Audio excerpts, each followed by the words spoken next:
시청자 여러분 안녕하십니까. 복지TV 뉴스입니다. 놀이터에 나가 노는 일, 모든 아이들에게 당연한 일이라고 생각할 수 있지만 그렇지 못한 아이들도 많습니다. 바로 장애 어린이들인데요. 연령과 나이에 상관없이 함께 놀 수 있는 통합 놀이터 마련이 시급하다는 지적이 제기되고 있습니다. 정유린 기자입니다. 자폐성 장애가 있는 훈이. 일주일에 두세 번은 차로 20분 거리인 장애인복지관을 찾습니다. 이곳이 훈이가 유일하게 눈치 보지 않고 마음껏 놀 수 있는 공간이기 때문입니다. 어차피 가도 혼자 노니까 혼자 놀고 같이 이렇게 어린이들하고 같이 놀 장소가 조금 넓은 데를 좀 원해요. 집에서 가까운 다른 놀이터로 아이를 데려가 보기도 했지만 안전과는 거리가 멀었습니다. 집 앞에 놀이터가 있는데 거기는 조금 계단으로 올라가는 그 미끄럼틀이 조금 너무 높아가지고 애한테도 위험하고 해서. 이처럼 아무렇지 않게 놓여있는 텃밭 계단. 낡고 획일적인 놀이시설들이 장애 어린이의 접근 자체를 가로막고 있습니다. 장애 어린이뿐만 아니라 모두가 함께 어울릴 수 있는 놀이 공간이 절대적으로 필요한 이유입니다. 현재 장애 어린이를 위한 놀이시설은 서울숲과 국회 어린이집 내에 있는 무장애 놀이터 2곳뿐. 놀이터에 대한 인식이 사용자의 접근성을 고려한 놀이 공간으로 점차 바뀌고 있는 선진국의 경우와 비교되는 대목입니다. 전문가들은 나이와 신체 조건 등에서 차별받지 않고 모두가 함께 놀 수 있는 놀이터 마련이 절실하다고 강조합니다. 함께 살아간다는 것이 무엇인지를 어려서부터 배우고 익힐 수 있는 그런 공간이 아닐까 생각을 합니다. 그런 의미에서 사실 모든 놀이터는 장애나 비장애 구분 없이 누구나 다 어린이건 어른이건 함께 놀 수 있는 곳이어야 한다. 모든 어린이에게 열려있는 행복하게 놀 권리를 위해 이제는 놀이터의 장벽을 걷어내고 주인을 찾아줘야 할 때입니다. 복지TV 뉴스 정유린입니다. 이 서울의 대표적 쪽방 주민 밀집적인 동자동 쪽방촌 주민들이 길거리로 내몰리고 있습니다. 특히 주민들은 서울시와 서울역 쪽방 상담소가 건물주와 세입자 간의 직접 소통을 막고 있다며 강한 불만을 제기하고 있습니다. 박고은 아나운서입니다. 강제 철거 중단하고 단수 조치를 원상복구하라.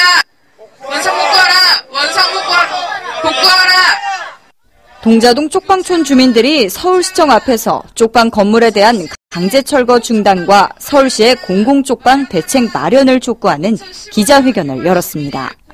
이번 기자회견은 동자동 9-20번지의 건물주가 쪽방 주민들에게 강제 퇴거 명령을 한 데 이어 뜻이 받아들여지지 않자 지난 9일 주민들이 거주하고 있는 쪽방 건물의 벽을 허물고 수도를 폐쇄하는 등 강제 철거 작업을 시작한 데 따른 것입니다. 지난 2월 건물주는 9-20번지에 살고 있는 40여 세대의 쪽방 세입자들에게 구조 안전진단 결과를 내세우며 강제 퇴거 조치 명령을 내린 바 있습니다. 그래 정말 건물이 위험한 줄 알고 구청에 나가고 알아보니까 전부 거짓말이야. 건물 진단 받은 일이 없습니다. 더욱이 문제는 서울시와 서울역 쪽방 상담소가 대부분이 기초생활수급자로 고령이거나 건강이 취약한 쪽방 주민들에 대한 아무런 대책 없이 건물주와의 소통을 가로막고 건물주의 사적 재산권을 이유로 들며 쪽방 주민에게 이주와 이사만을 강요했다는 것입니다. 이렇게 기존 쪽방들이 집주인들이 더 많은 돈을 벌기 위해서 용도 변경을 하면서 하나둘 없어지고 있습니다. 그런데 서울시는 개인이 재산권 행사를 하는 것이라 어쩔 수 없다. 사인과 사인 간의 문제이기 때문에 열심히 조정을 하려 했으나 역부족이었다라고 이야기를 합니다. 저는 이게 역할을 착오하고 있다고 생각합니다. 서울시는 조정자가 아니라 문제의 당사자이기 때문입니다. 한편 이들은 쪽방촌 주민들의 주거 안정이 절실한 만큼 강제 철거 중단과 서울 전역의 쪽방 지역에 서울시가 적극적으로 개입해 주거 취약계층에 대한 주거 안정 지원 모델을 개발할 것 등을 담은 요구안을 서울시에 전달했습니다. 복지TV 뉴스 박고은입니다. 개발도상국가의 장애인들을 지원하는 센터가 문을 열었는데요. 이 센터는 앞으로 라오스와 몽골 등 6개 국가에 이 장애인 지원 사업에 박차를 가할 예정입니다. 이솔릭 기자입니다. 실로암 시각장애인 복지관이 개발도상국 장애인들을 지원하는 국제장애인센터를 열었습니다. 지난 17년간 국내 시각장애인들의 자립을 지원한 실로암 시각장애인 복지관은 이날 센터 개소식을 시작으로 앞으로 라오스와 몽골, 우즈베키스탄 등 총 6개국의 개발도상국에 장애인 지원 사업을 시작할 예정입니다. 개발도상국에 있는 장애인들이 어려움을 저희가 여러 매스컴을 통해서도 듣고 봤어요. 그래서 이제 해외에 있는 장애인들을 도와야겠다는 생각을 해서 앞으로 이런 그 나라에서 그 장애인들이 자립해서 생활할 수 있도록 자립 기반을 구축하는 사업에 더 주안점을 둬서 점점 발전시켜 나갈 예정. 이번 사업을 통해 복지관은 향후 개발도상국 스스로 자립해 장애인의 재활과 직업훈련 등을 가능하게 할 수 있도록 만든다는 계획입니다. 이와 함께 복지관은 개발도상국 국민들의 안과 분야 의료 서비스 개선을 위한 지식을 기부할 예정입니다. 복지TV 뉴스 이솔립입니다. 다음 소식입니다. 이 메르스 확진 판정을 받고 치료를 거쳐 완치 판정을 받은 퇴원자 평균 나이가 53.8세인 것으로 나타났습니다. 보건당국에 따르면 메르스 완치 환자의 평균 연령은 53.8세이고 사망자의 평균 연령은 71.8세였습니다. 또한 보건당국은 퇴원자 모두 첫 환자로부터 직접 감염된 2차 감염자로 첫 증상이 나타나고 퇴원까지는 평균 18일이 걸렸다고 설명했습니다.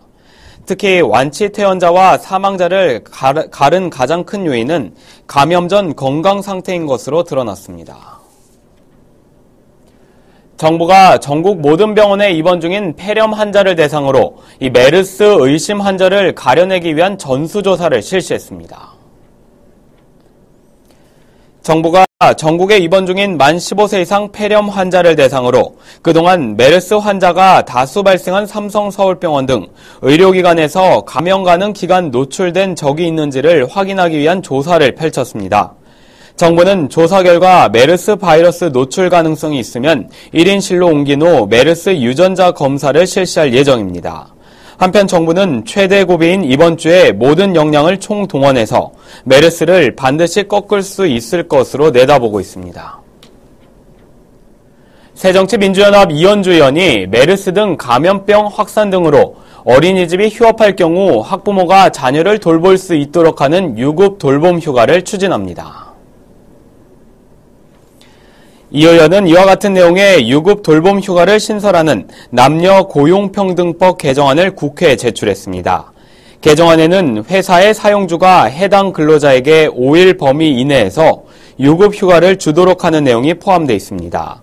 한편 최근 이 의원은 메르스 확산으로 학교와 어린이집에 휴업이 잇따르는 가운데 맞벌이 부부의 자녀들은 돌볼 사람이 없어 방치되는 일이 벌어지고 있다고 말했습니다. 경력단절 여성이 다시 일자리를 찾기란 쉽지가 않죠. 이 경기도가 경력단절 여성을 지원하는 여성 새로 일하기 센터를 김포와 파주, 안양에 추가 설치합니다. 김소영 기자입니다. 문화유적 지도사 과정을 듣고 문화체험활동 창업을 준비하고 있는 최인희 씨. 한국사 심화 공부를 위해 여성 새로 일하기 센터를 다시 찾았습니다. 임신하고 이제 경력이 단절이 됐다가 아이들 키우고 나서 센터에서 조금 더 심화된 과정으로 공부를 한 다음에 창업할 수 있다라고 말씀을 해주셔서 그래서 이 과정을 신청해서 듣게 됐어요. 이같이 경력단절 여성 취업을 지원하는 여성 새로 일하기 센터. 여성가족부와 고용노동부가 공동으로 지정하고 운영하는데 경력단절 여성들의 개별 상담부터 교육훈련, 그리고 취업 매칭까지 도와주고 있습니다. 도내 세일센터는 총 25개. 이번에 김포와 파주, 안양, 도내 3개 기관을 새롭게 선정했습니다. 김포와 파주 세일센터가 설치되면 취업설계사 5명과 직업상담사 2명이 배치되며 안양은 IT 분야의 경력을 보유한 경력단절 여성에 대한 소프트웨어 교육을 실시합니다. 민선 6기 동안 12만 개의 여성 일자리 창출을 목표로 하고 있습니다. 이 14개소에도 세일센터가 좀 지속적으로 신설될 수 있도록 최대한 노력해 나갈 계획입니다. 새롭게 설치되는 세일센터는 오는 7월부터 본격적인 서비스 지원에 나섭니다. 복지TV 뉴스 김수현입니다.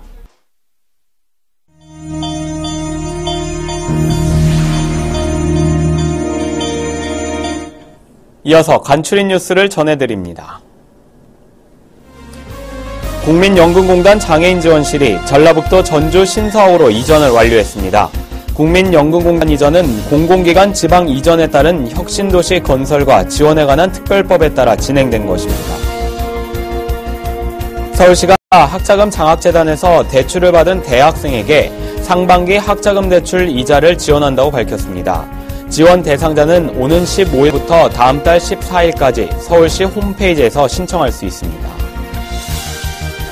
제14회 우정사업본부장배 전국 휠체어 농구대회 1부 리그에서 제주특별자치도 휠체어 농구단이 우승을 차지했습니다.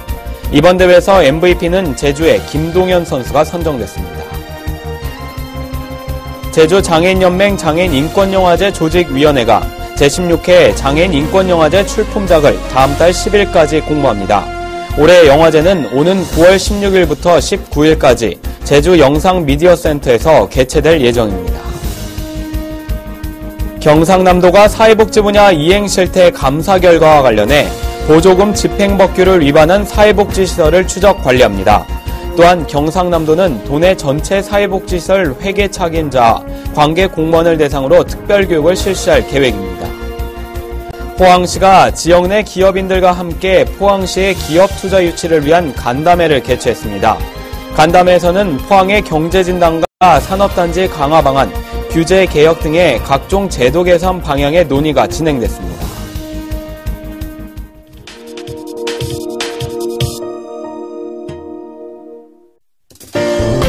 메르스에 대한 걱정으로 마트나 편의점에서 손세정제 구경하기가 힘든데요.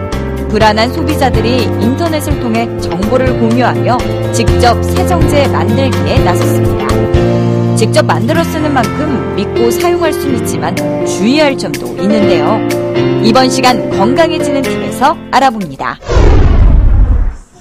서울에 사는 34살 주부 배가영 씨는 최근 인터넷에서 손세정제 만드는 방법을 찾아봤습니다. 마트에서 세정제를 구하기 힘들어 직접 만들어 보기로 한 것입니다. 세정제의 주 성분인 소독용 에탄올과 정제수, 여기에 피부 보습을 위한 글리세린을 일정 비율대로 잘 혼합해주면 세정제가 완성됩니다. 마트에 가보니까 세정제가 잘 없어서 집에서 이제 한번 만들어 보려고 재료를 사봤거든요. 근데 괜찮은 것 같아요. 편하고 그리고 되게 간단해요. 주부들이 많이 찾는 인터넷 카페에도 집에서 세정제를 직접 만들었다는 글이 쉽게 눈에 띄입니다. 와서 사가시는 분들이 많이 계십니다. 이 근처에는 이제 주부분들이 많이 계셔가지고 대부분 못 사니까 만드시는 것 같아요. 시중 제품과 효과는 비슷하지만 주의할 점도 있습니다. 하지만 집에서 만들어 쓰는 손세정제는 우리가 임시 방편으로 만들기 때문에 보존제도 넣을 수가 없고 우리가 만들어 쓰는 그 에탄올은 피부 자극이 워낙 심하기 때문에 빨리빨리 쓰고 버리셔야 됩니다. 만들어 쓰는 손세정제의 인기, 그만큼 국민들의 불안감이 크다는 것이겠죠. 이제는 스스로 예방책을 찾아 나서야 하는 상황. 하루빨리 메르스가 종식되길 간절히 바랍니다. 이야기가 있는 시간, 오늘의 영상 함께 보시죠. 점자로 가사를 익히는 부산 맹학교 학생들. 생각보다 쉽지 않는 노래 연습. 끝까지 포기하지 않고 연습하던 학생들. 무대에 올라 합창하던 순간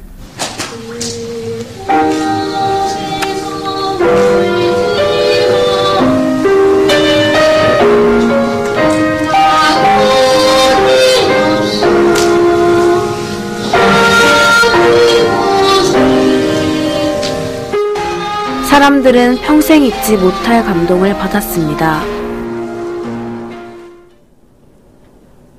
네, 요즘 몸이 아픈데도 메르스에 감염될까봐 병원을 안 가시는 분들 많다고 합니다.